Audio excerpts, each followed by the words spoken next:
I fought as if Nigeria is my own father's business. I fought as if the country belongs to me myself.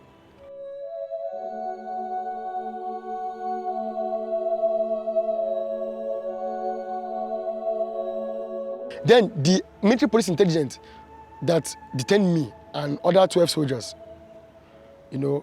after some times, he brought a form, like statement form, for me to fill.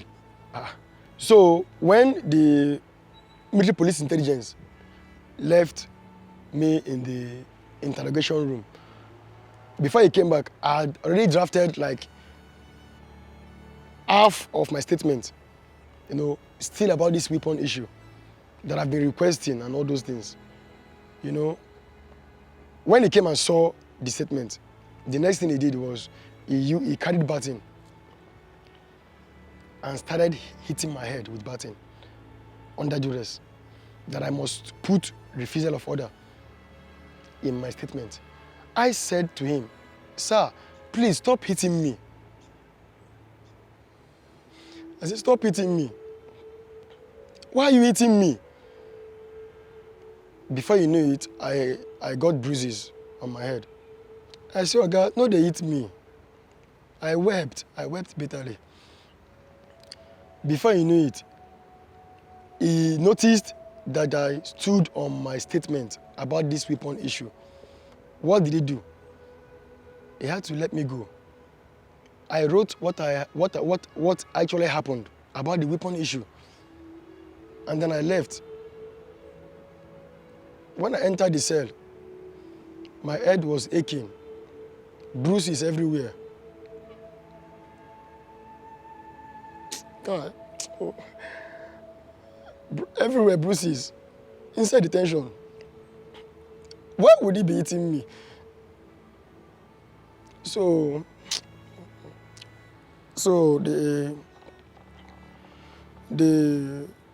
my other colleagues too, the same weapon issue. Everybody weapon. From there was when I was transferred. I was transferred by the order of the Chief of Army Staff. The COAS ordered that I should be brought to the Army headquarters for him to ask what my problem was. That was how I was conveyed to the Chief of Army Staff office at Army headquarters. When I got to the headquarters, but unfortunately, the COAS was busy. Then the garrison commander, the general, came outside and said to me that the COAS is very, very busy at the moment. I was so sad that I was not privileged to have that one-on-one chat with the COAS because he was busy. So after then, I went back to the detention with my other colleagues. From there and then, they served us paper for court martial, and then asked if we had a lawyer. That was when San Femi Falana came in and stood for us to defend us at the court martial. So in the court martial, as the court martial as it unfolded, they read the first count charge was conspiracy to commit mutiny. That was the refusal of order, and then mutiny. That charge was so heavy. That charge was nowhere near the request for weapons. So after everything, after the whole court and everything, when the judgment was to come, the court president already said he was going to do justice, so we can go back to Maiduguri and continue the fight against terrorism. A call came from nowhere. When the call came from nowhere, the court president picked the call, and then eventually he changed his voice, he changed his mood. What I heard was, "Yes, sir, yes, sir, yes, sir, yes, sir," because already he wanted to send us back to Maiduguri to continue fighting. That was how death sentence was pronounced on me and my colleagues. When the judgment was pronounced, on that night, it was a terrible night. A night of pain, a night of sorrow, a night of grief. Death sentence on soldiers combating terrorists. Why? I wept bitterly on that night. The news got to my mom that I was sentenced to death. My mom, I was expecting her to cry. My mom didn't cry. My mom said that the army won't kill us, that the army knows better, that they won't kill us. On the 17th of December 2014 was when the death sentence was pronounced. Before we went to prison, the Army Council already sat and deliberated on the matter. From that death sentence, it was committed to 10 years imprisonment. 2 days after, we moved to Lagos. When we got to Lagos, we were locked up in an underground cell. For 1 year, we didn't see the sun. Me, myself, I just used to see if I can be peeping outside to be seeing the sky. Because the sky gives courage. The sky gives hope.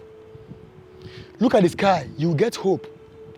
If you're in detention, just look at the sky, there will be hope. 1 year, I didn't see outside in an underground cell. Even as at now, like this, as it is now, I need a therapist because I just left the prison yesterday. I left the prison yesterday on the 17th of August. Up till now, I have not gotten a place to stay. I just had to look for a church, close to me, close to prisons. I'd have to look for a church that I can pass the night. Up till now, I don't even know where I'm going to. I don't even have a place to stay. I'm helpless, completely helpless. 7 years and 13 days is not 7 months. It's not 7 weeks. It is 7 years and 13 days, complete. But I'm still appealing. I'm still appealing to Mr. President. Please. And I'm appealing to the senators. And I'm also appealing to Nigerian Army. Please. I need my pardon letter signed. Mr. President Muhammadu Buhari gave a directive ever since 2015 for us to be released. I was not released though. I wasn't released. I wasn't released at all. I spent the 10 years. So, please, I need my pardon. I have fought for the country. The country should also fight for me. I can't do it alone.